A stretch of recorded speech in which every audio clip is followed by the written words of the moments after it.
Many problems that human beings are suffering is simply because we have lost that awareness as to how to be in sync with the many forces.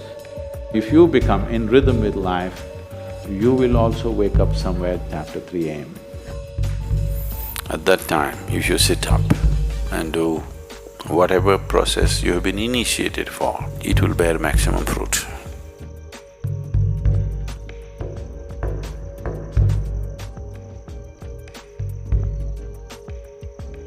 In the way the planet is spinning and what is happening, something very fundamental changes somewhere between 3:20 to 3:40. This is called Brahma Muhurtam. This is relevant only up to 33 degrees latitude. Your system, human system, functions in a certain way. It is a possibility.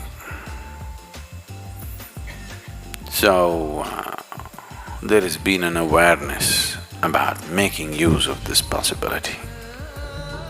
Your life is a product of many things that we call as the universe, many things that we call as existence. So we are a consequence of a certain phenomenal happening that we call as cosmos. We are not an individual existence. So when you get in sync, certain things will happen.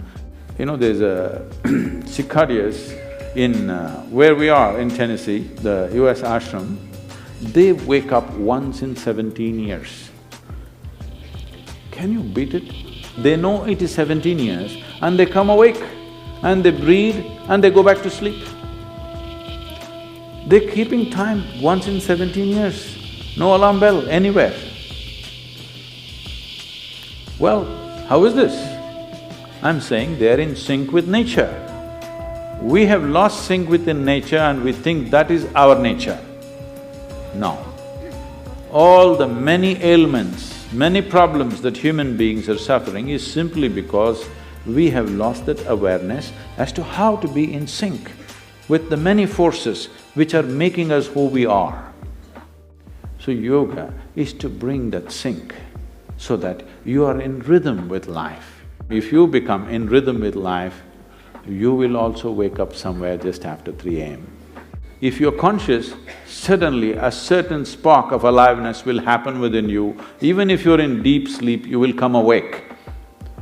This must happen to you. This means you're falling in sync with it. You're falling in sync with life. So what should I do? Should I meditate? Should I do a kriya? Doesn't matter what. You must do a process for which you have been initiated for.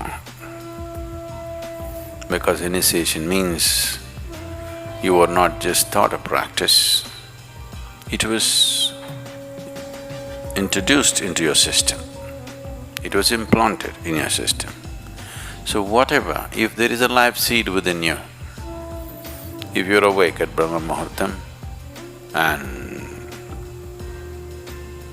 sit for whatever that practice is, it bears maximum fruit because of the way the planet is behaving in relation to your system.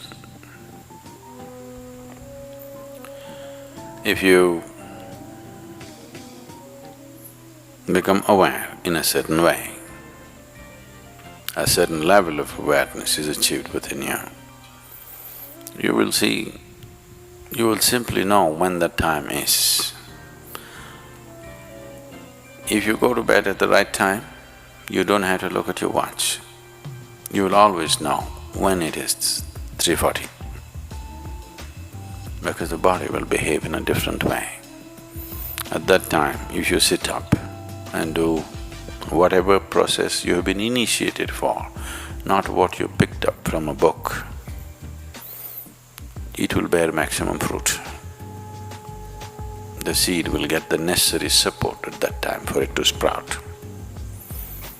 or spurt up more rapidly than at other times. This is only for the initiated. If you're not initiated, you're a book yogi, then 340, 640, 740, not so much of a difference. Sandhya kalas are more important for such people.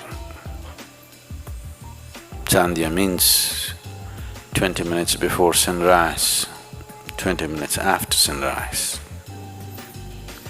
or 20 minutes before sunset and 20 minutes after sunset. The same goes for noon and midnight, but they're of a different nature. So these two twilights are better for the uninitiated.